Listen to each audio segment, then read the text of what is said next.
walking up the Salamun hills, Scottish alaikum. Pentland Hills. ਇਹ ਅਸੀਂ middle 'ਚ ਪਹੁੰਚ ਗਏ ਹਾਂ ਗੇਟ ਕ੍ਰਾਸ ਕਰਨ ਤੋਂ ਬਾਅਦ ਹੁਣ ਅਸੀਂ ਰੋਂਗ ਵੇ ਕਹਿ ਲਓ ਆਫ ਦਾ ਟਰੈਕ ਉੱਪਰ ਜਾ ਰਹੇ ਹਾਂ ਬੇਸਿਕਲੀ ਇਹ ਟਰੈਕ ਨਹੀਂ ਹੈਗਾ ਇਹ ਉਹਨਾਂ ਨੇ ਨਾ ਇਹ ਕਿਉਂਕਿ ਬਾਰਿਸ਼ ਹੁੰਦੀ ਰਹਿੰਦੀ ਆ ਤਾਂ ਨਾ ਉੱਥੋਂ ਫਿਰ ਕਟਿੰਗ ਹੁੰਦੀ ਹੈ ਪਹਾੜੀ ਦੀ ਹਲਕੀ ਹਲਕੀ ਨਾ ਮਿੱਟੀ ਜਿਹੜੀ ਖੁਰਦੀ ਆ ਰਾਹ 'ਤੇ ਲਾਈਫ ਸਟਾਕ ਫਿਰਦਾ ਹੁੰਦਾ ਇੱਥੇ ਮੋਸਟਲੀ ਉਹਦੀ ਜਗ੍ਹਾ ਹੈਗੀ ਲਾਈਫ ਸਟਾਕ ਦੀ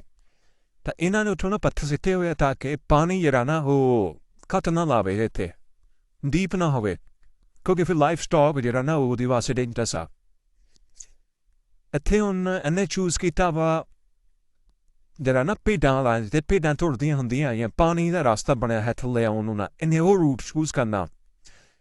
ਡੇਂਜਰਸ ਸੀਗਾ ਲੇਕਿਨ ਮੈਂ ਕਿਹਾ ਚਲੋ ਇਹਨੂੰ ਲੈ ਕੇ ਜਾਂਦੇ ਆ ਇਹਨੂੰ ਐਕਸਪੀਰੀਅੰਸ ਹੋਏਗਾ ਪਤਾ ਚੱਲੇਗਾ ਇਹ ਹੁਣ ਚੂਜ਼ ਕਰ ਰਿਹਾ ਖੜਾ ਕਿ ਮੈਂ ਕਿਹੜਾ ਵੀ ਜਾਂ ਨਾ ਵਾ ਉਹ ਵਾਲਾ ਵੀ ਜਾਂ ਨਾ ਆਹ ਵਾਲਾ ਵੀ ਮੈਂ ਕਿਹਾ ਡੇਂਜਰਸ ਆ ਕਹਿੰਦਾ ਮੈਂ ਭਾਈ ਡੇਂਜਰਸ ਹੀ ਕਰਨਾ ਵਾ ਮੈਂ ਨਾ ਮਾੜਾ ਮੋਟਾ ਨਹੀਂ ਕਰਨਾ ਮੈਂ ਕਿਹਾ ਚੱਲ ਫਿਰ ਭਾਈ ਮੈਂ ਕਿਹਾ ਇਹ ਕਰ ਲਾ ਤਾਂ ਉੱਥੇ ਪੱਥਰ ਜ਼ਿਆਦਾ ਸੀਗੇ ਐਂਡ ਜ਼ਿਆਦਾ ਇਹਦੀ ਉੱਪਰ ਨੂੰ ਮਤਲਬ ਚੜਾਈ ਆ ਤਾਂ ਬੰਦਾ ਸਲਿਪ ਈਜ਼ੀਲੀ ਹੋ ਸਕਦਾ ਵਾ ਛੋਟੀ ਛੋਟੀਆਂ ਝਾੜੀਆਂ ਵਾ ਅਗਰ ਤੁਸੀਂ ਇੱਦਾਂ ਜਗ੍ਹਾ ਜਾਂਦੇ ਆ ਕੋਸ਼ਿਸ਼ ਕਰਿਆ ਕਰੋ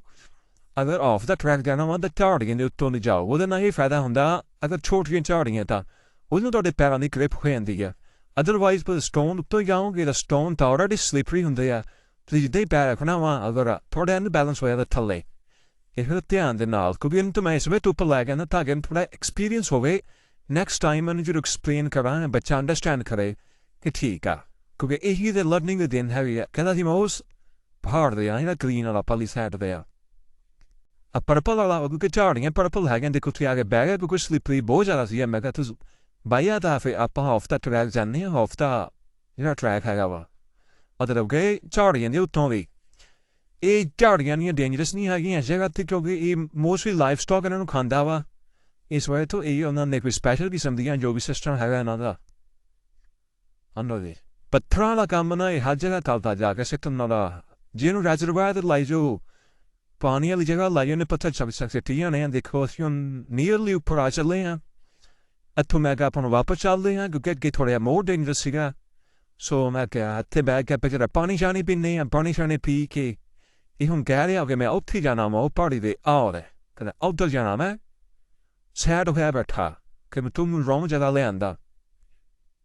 ਇੱਥੇ ਇਹਨੂੰ ਵੀ ਜੂਸ ਸ਼ੂਸ ਪਿਲਾਉਣਾ ਵਾ ਅਤੇ ਮੇਰੇ ਬੈਗ ਵਿੱਚ ਟਾਫੀਆਂ ਪਈਆਂ ਸੀ ਕੋਈ ਪਿਛਲੇ ਸਾਲ ਦੀਆਂ ਨਾ ਥੋੜ੍ਹੀਆਂ ਜਿਹੀਆਂ ਅਤੇ ਮੈਂ ਕਿਹਾ ਕਿੱਥੋਂ ਲਈਆਂ ਵਾ ਮੈਂ ਤਾਂ ਐਵੇਂ ਪੁੱਛਿਆ ਕਹਿੰਦਾ ਡੈਡੀ ਇਹ ਲਾਸਟ ਚੀਜ਼ ਦੀਆਂ ਤੇਰੇ ਬੈਗ 'ਚ ਹੀ ਹੈਗੀਆਂ ਵਾ ਮੈਂ ਕਿਹਾ ਇਹ ਤਾਂ ਮੈਂ ਐਮਰਜੈਂਸੀ ਵਾਸਤੇ ਰੱਖੀਆਂ ਸੀਗੀਆਂ ਗੱਡੀ 'ਚ ਬੈਗ ਪਿਆ ਹੁੰਦਾ ਵਾ ਕਿਤੇ ਵੀ ਦਿਲ ਕਰਦਾ ਵਾਕ ਕਰਨ ਬੰਦਾ ਜਾ ਸਕਦਾ ਵਾ ਜਾਂ ਕਿਤੇ ਬੰਦਾ ਟਰੈਵਲ ਕਰ ਰਿਹਾ ਹੁੰਦਾ ਅੱਛੀ ਜਗ੍ਹਾ ਲੱਭਦੀ ਆ ਆ ਲਿਆ ਮੂਲ ਬਣਾਇਆ ਬੈਠਾ ਕਿ ਮੈਂ ਕਹਿੰਦਾ ਉੱਥੇ ਜਾਣਾ ਸੀਗਾ ਤੁਸੀਂ ਮੈਨੂੰ ਰੋਂਗ ਜਗ੍ਹਾ ਲੈ ਆਂਦਾ ਹਾਂ ਹਾਲੇ ਵੀ ਕਹਿ ਰਹੇ ਮੈਂ ਉੱਥੇ ਵੀ ਜਾਣਾ ਮੈਂ ਕਿਹਾ ਚਲੋ